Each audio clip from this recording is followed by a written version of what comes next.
മക്കളെ ഒരു അടിപൊളി മെൽറ്റിംഗ് ആൻഡ് റീകാസ്റ്റിംഗിന്റെ ക്വസ്റ്റ്യൻ ആയിട്ട് സാറ് വന്നിട്ടുള്ളത്. ഇവിടെ നോക്കട്ടെ, ബേസ് റേഡിയസ് എന്ന് പറയുന്നത് 4 സെന്റിമീറ്ററും ലെങ്ത് ഓഫ് ദ സിലിണ്ടർ എന്ന് പറയുന്നത് 10 സെന്റിമീറ്റർ ആണെന്ന് പറഞ്ഞിട്ടുണ്ട്. 4ഉം 10ഉം കേട്ടോ. എടാ ഇതൊരു സിലിണ്ടർ ആണെന്ന് വിചാരിക്കുക. ഇതിന്റെ ഈ ലെങ്ത് എന്ന് പറയുന്നത് എത്രയാണ്? 10 ആണ് കേട്ടോ. ഇതേ സാധനം ഇങ്ങനെ വെച്ചാൽ ലെങ്ത് എന്തായി മാറി? ഹൈറ്റ് ആയിട്ട് മാറി. സോ ഈ 10 എന്ന് പറയുന്നത് എന്താടാ? ഹൈറ്റ് ആണ് കേട്ടോ. യെസ്, അങ്ങനെയാണെങ്കിൽ അടുത്ത് എന്താ പറഞ്ഞിരിക്കുന്നത്? Melting and recasting. Melting and recasting എന്ന് പറഞ്ഞു കഴിഞ്ഞാൽ അവിടെ മെൽറ്റ് ചെയ്ത് ഉരുക്കി ആയിട്ട് ഉണ്ടാക്കി എന്ന് പറഞ്ഞു. അങ്ങനെയാണെങ്കിൽ ആ ഉണ്ടാക്കിയ സ്ഫിയറിന്റെ റേഡിയസും ഇവിടെ തന്നിട്ടുണ്ട് 2 ആണ്. How many spheres can be made? എത്ര സ്ഫിയർ ഉണ്ടാക്കാൻ പറ്റുമെന്നാണ് ചോദിച്ചിരിക്കുന്നത്. സ്ഫിയറിന് ഹൈറ്റ് ഉണ്ടാവില്ല കേട്ടോ, സ്ഫിയറിന് റേഡിയസ് മാത്രമേ ഉണ്ടാവുള്ളൂ. ഞാൻ പറഞ്ഞതാണ് എൻ്റെ കുട്ടികളോട്, നമ്മൾ എപ്പോഴും മെൽറ്റിംഗ് ആൻഡ് റീകാസ്റ്റിംഗ് എന്ന് പറഞ്ഞ ക്വസ്റ്റ്യൻ കിട്ടിക്കഴിഞ്ഞാൽ number is equal to V1/V2 എന്ന് പറഞ്ഞ ഇക്വേഷൻ എഴുതുക.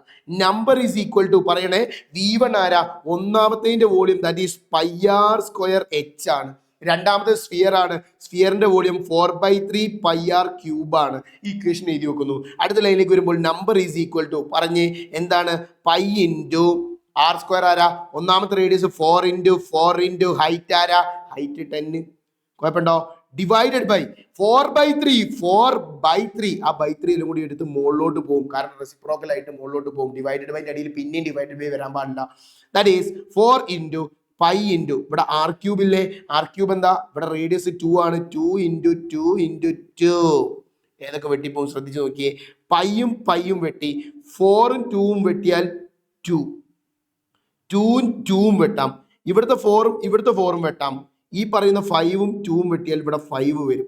സോ ബാക്കി എന്താ ഉള്ളത്? നമ്പർ ഈസ് ഈക്വൽ ടു പറയടാ, നമ്പർ ഈസ് ഈക്വൽ ടു 5 × 3. 5 × 3 എത്രയാടാ? 15. സെറ്റ് അല്ലേ?